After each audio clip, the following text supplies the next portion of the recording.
ligue professionnelle de football. On en parlera certainement dans un moment, mais il est aussi le nouveau maire de Biscuiterie. Bonsoir monsieur le maire et merci d'être avec nous. Bonsoir Aram, bonsoir à tous les téléspectateurs de TFM et bonsoir à toutes les populations du Sénégal d'ici et d'ailleurs. Vous venez de succéder au défunt Doudou Issa Niasse, le maire socialiste. Comment accueillez-vous cette nouvelle? Mais écoute, d'abord paix à son âme et que nous souhaitons au défunt maire que le paradis soit sa dernière demeure. Et nous sommes dans un mandat qui est presque à sa fin. Il fallait quand même, c'est la vie qui demande ça, remplacer le maire Doudou Issa Niasse. Je crois que sur instruction des autorités de ce pays-là, il fallait procéder à des élections. Et il faut rappeler que le maire Doudou Issa Niasse, même durant la campagne électorale qu'il a eu à effectuer en 2014, était malade. Et depuis 3 ans, il était au lit. Je pense que durant tout ce mandat-là, il n'a eu à présider que 2 conseils municipaux. Donc la commune était en léthargie. Et c'est hier qu'on a eu à procéder officiellement à son remplacement. Et qu'aujourd'hui, il y a eu un maire quand même qui a toutes les signatures. Qu'est-ce qui vous a valu cette victoire selon vous? Bon, mais écoute, cette victoire-là, je ne sais pas. Bon, je crois qu'aujourd'hui, que cette victoire-là, c'est une victoire de la biscuiterie citoyenne aux dépens de la biscuiterie partisane. Parce que quand même, quoi qu'on puisse dire, nous sommes restés quand même 3 ans sans beaucoup travailler et que la commune était dans une situation quand même qui était un peu grave parce que ça ne fonctionnait pas du tout. Et aujourd'hui, nous, par exemple, en tant que société civile, parce que moi j'ai été investi dans la liste Bessouniac et au nom de la société civile, et nous avons eu quand même personnellement et avec des amis à faire des actions citoyennes. Peut-être que ce sont ces actions citoyennes-là qui ont valu l'assentiment de nos pères et qui nous ont donné aujourd'hui leur aval pour qu'on puisse poursuivre les destinées de cette mairie. Une mairie qui quitte les commandes de la majorité, on peut le dire ainsi, et qui est aujourd'hui entre les mains de l'opposition. Non, pas de l'opposition, quand même pas de l'opposition. Je ne veux pas dire que c'est parce qu'aujourd'hui, cette majorité-là, c'était une majorité de Tahaou Ndakarou. Et ce sont la plupart des conseillers qui ont eu à me faire confiance, c'est des conseillers de Tahaou Ndakarou. Donc on peut dire que c'est les gens de Tahaou Ndakarou et des autres partis politiques qui ont placé leur confiance à quelqu'un qui s'est battu sur le plan civil et au niveau de sa localité, de faire émerger un certain nombre de choses. Parce que, quoi qu'on puisse dire, nous avons eu à mener des combats sur le plan sportif et sur le plan de l'éducation et ensuite sur le plan des lieux de culte. C'est ce que nous avons eu pris ce succès-là aujourd'hui. Très bien. Alors, Président, c'est un lapsus révélateur puisque souvent dans le monde sportif, c'est le terme qu'on utilise avec lui, Président. Alors, Monsieur le maire, vais-je dire d'ailleurs, alors c'est vrai qu'on ne va pas faire le débat. On a eu écho comme quoi que le vice-président, le vice-président était, disons, la personne la mieux indiquée en tout cas pour prendre le relais. Le premier adjoint au maire. Le premier adjoint au maire, je voudrais dire. Alors, entre-temps, disons, il paraîtrait qu'il a été sanctionné parce qu'il était un protanor et que par conséquent, les gens ont pensé nécessaire qu'il fallait régler des comptes et c'est dans ce cas de figure que vous avez été désigné, en tout cas au destiné, disons, de la mairie de Biscuiterie. Non, je ne le vois pas ici.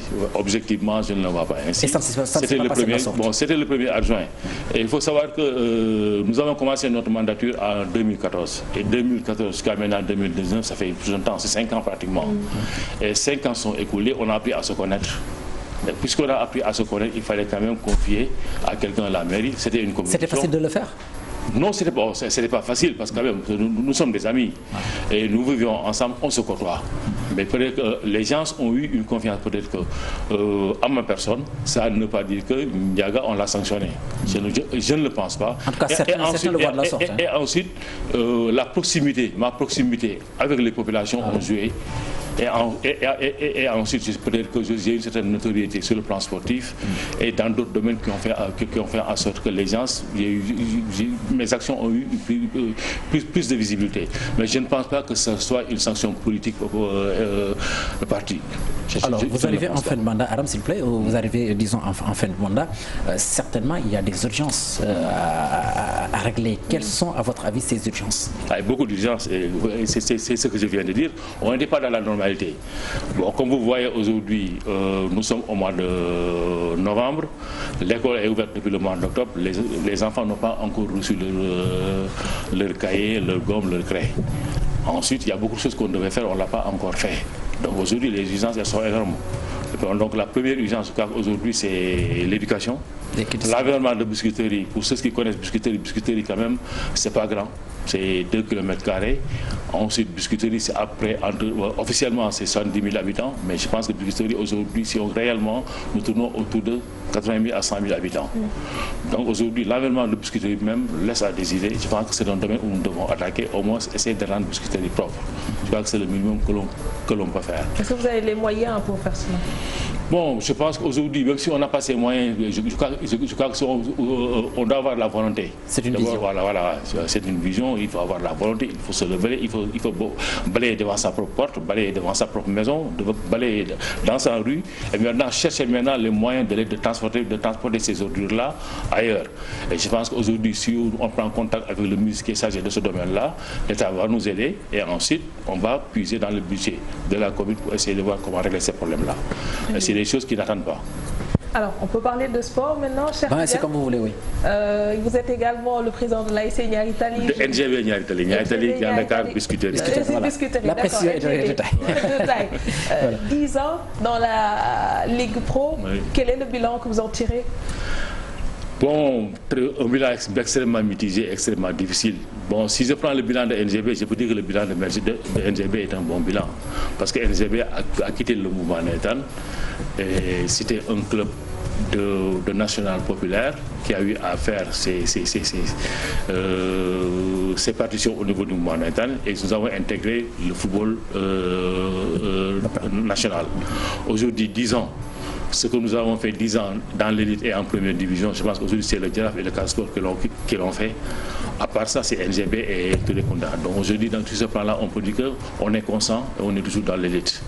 Et ce n'est pas facile à faire. Et ça aussi, nous l'avons fait sans infrastructure. Et qui parle de football, parle de sport, parle d'infrastructure. Parce que pour jouer au football, il faut le faire dans un terrain et sur un terrain bien gazonné. Et ça, on ne l'a pas. Aujourd'hui, si nous regardons la physionomie du football sénégalais, c'est le club qui dispose d'infrastructures qui domine sur les autres clubs. Donc le club, ce n'est pas un club de centre de formation ou autre. C'est un problème de club qui dispose d'infrastructures et de clubs qui ne disposent pas d'infrastructures. Notre club ne dispose pas encore d'infrastructures sportives et depuis 10 ans, nous sommes au premier plan. Je pense que ça aussi, je peux dire que ce bilan-là, il est bien. Justement, maintenant, entre la Ligue Pro, en tant que structure, il y a des difficultés quand même.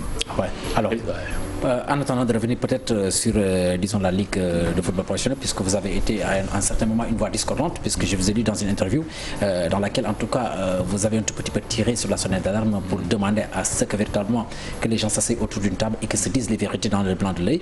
Mais avant d'en arriver là, je voudrais parler de ce problème infrastructurel, parce qu'au début, ce qui était convenu, c'est que chaque professionnel devrait disposer de certaines commodités, au-delà de l'aspect financier et tout, mais aussi l'infrastructure. Niary Tally, on le sait, dispose d'un stade juste derrière le siège de la SICAP. En certains moments, il y avait des soucis, je pense bien, avec la SICAP. Aujourd'hui, où en est-on? Puisque quand nous passons devant, disons, l'infrastructure, on a l'impression qu'il y a quelque chose qui est en train de se construire. C'est un stade pour Niary Tally ou il y a autre chose? Là aussi, j'en profite pour remercier le président de la République, Macky Sall, qui a eu quand même, qui nous a fait plaisir de nous octroyer ce terrain-là. Je crois que depuis 30 ans, nous avons lutté pour obtenir ce terrain-là. Ce terrain-là a été dévolé à la SICAP à un moment donné. On l'a sorti du patrimoine de l'État pour le mettre dans le patrimoine de la SICAP. Le président de la République l'a sorti du patrimoine de la SICAP, l'a exproprié pour cause d'études publiques, et elle a mis ça à la disposition de la commune de Biscuiterie pour usage sportif. Mais le temps que ce décret-là devait sortir, il y a une partie du terrain qui a été aliénée. Mais cette partie-là n'enlève rien sur l'espace sportif et a été mis à la disposition par la SICAP à la Sénélec. Quand nous avons reçu le décret, nous avons, au niveau de la commune, nous avons informé les autorités et nous avons dit à la Sénélec de plier les bagages. La Sénélec avait déjà commencé à faire ses travaux. Et puisque c'était un truc d'intérêt national, et que les travaux avaient déjà commencé, parce que la Banque mondiale qui devait financer ce projet-là, alors on s'est assis sur une table, on a trouvé une solution. Il appartient maintenant à la Sénélec de faire ce terrain-là, de mettre du gazon synthétique, de murer ce terrain-là et de mettre des projecteurs jusqu'à hauteur d'une certaine somme. On est d'accord sur ça et la mairie a signé avec la Sénélec. Maintenant, il s'agit maintenant de le concrétiser. Maintenant, la Sénélec a repris les travaux, mais les travaux de terrain n'ont pas encore commencé. Ils sont dans des problèmes de procédure, mais puisque aujourd'hui nous sommes maires de cette commune-là, Dès la semaine prochaine, nous allons les écrire pour leur dire quand même de faire vite parce que la saison va commencer et que les travaux doivent bientôt démarrer. Le déficit d'infrastructure touche également même les seniors parce que disait que Philippe Doucet dans Talent d'Afrique était en train de dire que le montant que l'État a alloué pour le maintien du stade Léopold Sédar Senghor était vraiment faible. 65 millions, je crois que c'était bien ça. Comment se fait-il aujourd'hui qu'on veuille vouloir développer notre sport et qu'on peine encore à avoir des infrastructures qui puissent permettre à nos joueurs de Bon, ça c'est le grand problème. Bon, parfois aussi, bon, aujourd'hui l'État s'est engagé à refaire le stade de l'Amitié. Je pense qu'on va y investir beaucoup de milliards, c'est ça. Si on le fait, ce sera une bonne chose. Mais nous, en tant que club, ce qu'on a besoin, parce qu'il l'a dit tout de suite, nous avons un football qui marche sur la tête. Oui. Et les jambes sont en haut. Voilà, il faut renverser la tendance. Le problème, ce n'est pas d'investir sur l'équipe nationale. C'est là où j'ai vu cache la forêt d'ailleurs. À intervenir. Il faut investir au niveau des clubs. À la base. Et à la base. Maintenant, les clubs vont se battre pour être dans l'élite. Et les clubs qui sont dans l'élite, il faut quand même les encourager à avoir des infrastructures. C'est là où le travail commencer le travail de base. Et si on a au niveau si on a des infrastructures à la base, le problème ne se posera plus. Parce qu'on a aujourd'hui 3 clubs qui ont des infrastructures et ça nous a valu d'énormes progrès. Nous avons produit des Gana Gueye, des Sadio Mané. Si on multiplie ces clubs-là qui ont des infrastructures, on va multiplier les Sadio Mané et les Gana Gueye. Ça, c'est vraiment évident. Et je pense qu'aujourd'hui, il faut y aller, surtout certains clubs populaires comme le Jaraaf, Pikine, etc. S'ils disposent d'infrastructures, dans 10 ans, je pense qu'on va dominer l'Afrique. Alors, Président, l'autre question, elle est relative, disons, à ces problèmes infrastructurels. On le voit, le Sénégal, quand même, qui peine à avoir de très bonnes infrastructures. On parle du stade de Sédar Senghor, qui date des années 80, qui, à mon avis, a fini de faire son temps et que les autorités devraient, à mon avis, peut-être penser à repenser, disons, le stade. Bon, c'est vrai qu'on nous signale le stade olympique de Diamniadio, dont la première pierre n'est pas encore posée. Le Sénégal qui va se déplacer à Thiès pour jouer donc la prochaine rencontre au stade Lat Dior de Thiès pour jouer la prochaine rencontre pour les éliminatoires de la Coupe d'Afrique des Nations contre le Congo. Ce sera au courant du mois d'avril. Alors, à votre avis, quelles sont les solutions adéquates à prendre au-delà des annonces qui ont été faites? Quelles sont les solutions à prendre immédiatement pour permettre en tout cas au football sénégalais de se tirer d'affaire définitivement, sachant que sur le plan infrastructurel quand même, on a des problèmes? Bon, je pense que la première chose aujourd'hui, c'est de faire le stade de l'Amitié le plus rapidement possible pour qu'on puisse accueillir les compétitions internationales pour l'équipe nationale A. Mais ensuite, surtout, le stade Demba Diop pour les compétitions du championnat national d'élite. Demba Diop est au cœur de Dakar, Demba Diop attire du monde. Demba Diop doit aujourd'hui impulser le football sénégalais. Donc Demba Diop, il faut le faire. Si ça ne peut pas le faire, Dakar n'a qu'à mettre ça à la disposition de la fédération et la fédération avec la FIFA. Donc et la CAF vont trouver les solutions pour faire le stade. Et d'ailleurs, selon certaines indiscrétions sur Demba Diop, il paraîtrait qu'il y avait des démarches pour en faire un truc commercial. Maintenant, au niveau des départements, surtout dans chaque région, il faut quand même une infrastructure de dernière génération. Au niveau de la région de Saint-Louis, il faut quand même une infrastructure de nouvelle génération. Et cette infrastructure-là aussi, il faut quand même le mettre à la disposition de la Linguère de Saint-Louis, qui est l'équipe Fagnon de Saint-Louis. Idem pour la Casamance, pour Thiès, Mour, etc.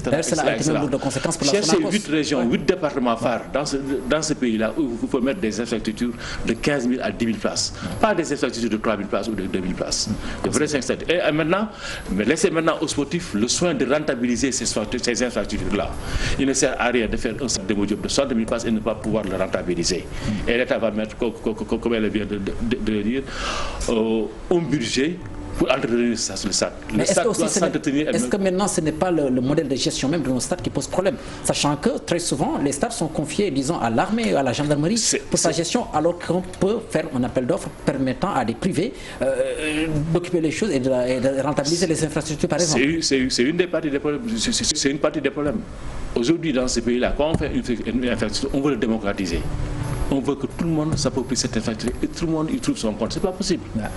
Il faut que les gens qui précarent cette infrastructure aussi fassent quelque chose, qui sortent de leur poche pour payer cette infrastructure-là. On ne peut pas dire aujourd'hui, on met au même pied d'égalité le club de Ligue 1, le club de Naïtan, le club de première division, de deuxième division. C'est pas possible. Ça n'existe dans aucun pays au monde. Au Sénégal, on veut tout démocratiser et dire que ça appartient à tout le monde. C'est pas possible. C'est pas possible. On a beau faire ça, on va gâcher les infrastructures. Mais aujourd'hui, il faut rationaliser, mettre des infrastructures dans chaque département ou dans chaque région, ce qui est possible. Essayer d'en faire profiter le club phare. Parce que dans un football, il faut qu'il y ait un club d'élite. Et l'élite, aujourd'hui, il faut la maintenir et même l'a fait bénéficier de certains avantages. Ceux qui veulent avoir ces avantages-là n'ont qu'à se battre pour aller à l'élite. Un club comme Couture Kunda, comme Niari Tali, comme Yogo, c'est des clubs qui étaient à la base des clubs de l'État, mais ils sont partis au sommet, ils trouvaient le Djaraf. Mais aujourd'hui, le nivellement des valeurs par le bas, ça ne peut pas régler les problèmes. Et au Sénégal, on aime le nivellement par le bas. Au-delà des infrastructures, il y a également le problème de financement, parce que on a vu au lendemain de la CAN, la fédération décaisser 150 millions après tout le bruit qu'il y a eu derrière du côté de la Ligue Pro. Est-ce que la fédération peut aujourd'hui continuer à perfuser, si je peux le dire ainsi? C'est juste conjoncturel. Non, c'est conjoncturel, mais une fois qu'on règle le problème des infrastructures et que les clubs disposent de terrain où s'entraîner, maintenant il appartient au club de faire l'effort de rendre ce championnat attractif et d'attirer les sponsors. Oui. Mais là aussi, il faudrait aussi que les chaînes de télé aussi fassent leur travail. Parce que dans tous les pays du monde, c'est la télévision qui finance le football, le sport. La FIFA est financée par la télévision. La CIO est financée par les chaînes de télévision. Bon, sauf que là, ce n'est pas la même envergure. Voilà. Moi, je pense qu'à mon avis, c'est d'abord à l'État de respecter ses engagements. Parce qu'à l'origine, quand on lançait le football professionnel, l'État s'était engagé à mettre la main à la poche et à financer certaines équipes et leur permettre de grandir. Après, bien des années après, certainement, ces clubs pourront avoir leur propre, leur propre indépendance pour pouvoir gérer en tout cas ce football. Mais je pense qu'à ce niveau d'abord, c'est à l'État de s'organiser, ensuite les clubs pour faire le boulot et que derrière, si c'est assez attractif, les gens viendront. Voilà, c'est ça le problème. Bon, sauf qu'avec la Ligue, vous avez signé un contrat avec une filiale chinoise que je n'aimerais pas peut-être citer pour des raisons que nous connaissons. Mais là, ça bloque. Où en êtes-vous exactement? Bon, jusqu'à présent, ça bloque. C'était un problème de décodeur, extra décodeur avec une sortie ou deux sorties. Il paraîtrait que, bon, ce que l'AFP nous a reproché, c'est qu'aujourd'hui, sur le décodeur, il y a une sortie TNT et une autre sortie. Et que cette sortie TNT-là est interdite par la législation de ce pays-là. Mais ce problème-là, aujourd'hui, on l'a réglé avec les Chinois. Ils nous ont amené un décodeur avec une seule sortie d'ITH. Maintenant, la Ligue a écrit et SATAMS a écrit à l'ARTP. Jusqu'à présent, on n'a pas encore. Pour la commercialisation. Voilà, pour la commercialisation de ces décodeurs-là. Parce que ces gens-là aussi qui nous donnent de l'argent, il faut que tous les moyens de donner de l'argent. Et le moyen de donner de l'argent, c'est de vendre le décodeur. Merci. Mais sinon, il ne peut plus y avoir de contrat. Et c'était là ça l'objet du contrat. Merci beaucoup, Président. Comme il avait dit, cette fois, on va utiliser Président, mais on enchaîne avec l'agenda sportif du week-end avec Cher Tidiane. On commence par quoi? Par la Coupe du Monde, FIFA, je ne sais pas trop si vous suivez, concernant les cadets, les U17, les Sénégalais qui font quand même de très bonnes performances. Qui ont battu le Sénégal qui a battu les États-Unis, mais aussi les Pays-Bas, équipe championne d'Europe en titre. Donc, ce qui leur a permis pour une première fois, pour une première participation en tout cas, de se qualifier pour les huitièmes de finale, les protégés de Malick Daf, qui je le rappelle vont jouer donc demain samedi à partir de 20h heure de Dakar. Ce sera contre le Japon, ce sera un match pour donc la première place, donc vous le voyez donc sur ces images, la rencontre qui a été livrée par l'équipe du Sénégal, les protégés donc de Malick Daf. Toujours dans ce groupe, demain samedi, Haïti-France c'est à 17h, Chili, République de Corée aussi est aussi prévu, mais déjà ce soir à 20h, Australie qui va en découdre avec le Nigeria, déjà qualifié donc pour les huitièmes de finale. La Hongrie à la même heure fait face à l'Équateur à 20h. Angola aussi qualifié, fait face à l'équipe haute, le Brésil aussi qualifié. Le Canada joue contre la Nouvelle-Zélande. Il faudra préciser que parmi les 4 candidats placés, disons, par l'Afrique dans ce tournoi, 3 sont parvenus en tout cas à se qualifier pour les huitièmes de finale. Le Cameroun étant éliminé après 2 défaites de suite. Nous parlons du championnat français avec la Ligue 1 qui est à sa 12e journée. Le PSG qui joue à partir de 19h45 la formation donc qui a démarré, donc le match a déjà démarré, donc qui joue contre Dijon qui occupe la dernière place au classement. Idrissa Gana Gueye est revenu, disons, dans le groupe après une période de blessure. D'autres rencontres sont prévues donc demain dimanche. Nous parlons à présent du championnat anglais, c'est la 11e journée et naturellement on s'intéresse à Liverpool de Sadio Mané qui occupe la première place et qui est devant avec 6 points devant, disons, la formation de Manchester City, donc l'équipe de Liverpool, qui joue demain en début d'après-midi à 15h contre la formation d'Aston Villa. Il faudra aussi préciser que son dauphin, il s'agit de Manchester City, il joue aussi demain à la même heure à partir de 15h, donc ce sera contre la formation de Southampton. D'autres matchs sont prévus, nous aurons certainement le temps d'y voir avec la complicité donc de la régie, le tableau des rencontres qui sont attendues pendant ce week-end concernant bien entendu le championnat anglais. Direction l'Espagne et on va s'intéresser notamment à 2 équipes, l'FC Barcelone qui est leader, qui est en déplacement demain samedi à partir de 15h chez Levante. à 17h30, l'équipe de l'Atlético Madrid qui occupe la 4e place fera face à la formation de Séville. Donc ce sont les colchoneros qui vont se déplacer. Et puis en début de soirée, 20h, le Real Madrid, deuxième au classement avec un point de retard sur le leader, fait face à la formation de Betis Séville. Pour les autres rencontres aussi, vous les avez à l'image donc sur votre écran. Italie, c'est la 11e journée. Donc demain samedi à 14h, Napoli de Kalidou Koulibaly, 6e au classement, se rend chez AS Roma qui occupe la 4e place. Autre rencontre prévue, c'est à partir de 17h, Inter de Milan, deuxième avec un point de retard sur le leader, la Juventus de Turin, se déplace chez Bologne plutôt à partir de 17h à 19h45. La Juventus de Turin de Cristiano Ronaldo est en déplacement à Turin, ou alors c'est un derby turinois entre la Juventus de Turin et Torino, ces deux équipes de la même ville. Et puis dimanche, il faudra surtout s'intéresser à la formation devant la rencontre devant mettre prise à Atalanta de Bergame, 3e au classement à la formation de Cagliari. Et puis nous allons enchaîner avec le championnat allemand, la 10e journée qui a démarré depuis aujourd'hui, 19h30 entre Offenheim et Paderborn, ça se déroule à l'instant. Demain samedi, Dortmund 5e au classement à 14h30 accueille la formation de Wolfsburg. À la même heure, le Bayern de Munich 2e au classement se rend chez Francfort, mais il faudra aussi parler de cette rencontre devant opposer le leader Borussia Mönchengladbach à la formation de Bayer Leverkusen, match prévu à partir de 14h30 pour le reste des autres rencontres aussi. Vous les avez à l'image. Et puis nous allons retourner chez nous pour terminer basketball. Ce week-end donc, le Stade Marius Ndiaye qui va accueillir deux finales. Une première finale déjà demain samedi à 17h en messieurs, c'est la finale de la Coupe du Sénégal qui va opposer la formation de l'AS Ville de Dakar à Saint-Basket Club, c'est en dame plutôt. Et puis en messieurs, le lendemain dimanche, toujours au Stade Marius Ndiaye, 17h30, Duc AS Douanes. C'est des retrouvailles puisque ces deux formations ont joué tout récemment, le week-end dernier, donc la finale du championnat. Très bien. Merci beaucoup, cher Tidiane Ndiaye. Une affiche qui vous interpelle par rapport à ce qu'il a déjà donné pour les différents championnats? Bon, je pense que c'est le basket, la Coupe du Sénégal, le basket, le week-end. On va aller faire. Bon, la Coupe du Monde pour les cadets, je pense qu'aujourd'hui, pour cette année, je pense que le Sénégal va aller très loin et que l'Afrique est très très présente. Et je crois que ça montre que le football africain est en progrès. Et le Sénégal pourrait faire mieux si on multiplie les infrastructures dans ce pays-là. Et même au-delà, il faudra préciser qu'il n'y a pas de championnat de petite catégorie au Sénégal. C'est quand même paradoxal, hein, Président. C'est quand même paradoxal de voir le Sénégal jouer le national alors qu'il n'y a pas de championnat de petite catégorie. C'est qui veut dire qu'on peut faire mieux. Voilà, très bien. Merci beaucoup, messieurs, et à vous également qui nous suivez de partout. On se donne rendez-vous lundi à la même heure. Excellent week-end en compagnie de nos programmes et merci à l'équipe technique. Merci.